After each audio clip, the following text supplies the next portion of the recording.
अन्तर्राष्ट्रिय सङ्घ संस्था अब यहाँ लिग अफ नेसन होइन, UNO, shark, ASEAN, European union, बिमस्टेकको कुरा छ।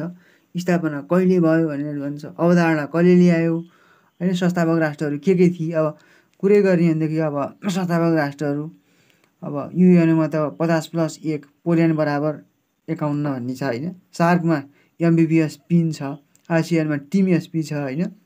अनि युरोपियन युनियनमा चाहिँ के छ त भन्दाखेरि यो चाहिँ इनर सिक्स पनि भन्छ होइन संस्थापकलाई। यहाँ चाहिँ I love boy friend no girl भन्ने छ, यो चाहिँ अगाडि मिलाएर होइन। त्यस पछाडि बिमस्टेकको 20 भन्ने छ। अनि अहिलेको हालको महासचिव भन्ने चाहिँ अलिकति अपडेट गर्नुपर्छ तपाईँहरूले। प्रथम महासचिवको कुरा त्यही हो होइन। प्रधान कार्यालय कहाँ छ, यसको मोटो के हो, एकदमै इम्पोर्टेन्ट हुन्छ। इट्स योर ओल्ड भन्यो भने युएनओको हो, युनाइटेड इन डाइभर्सिटी भन्यो भने युको हो होइन। त्यसै गरी one vision one identity one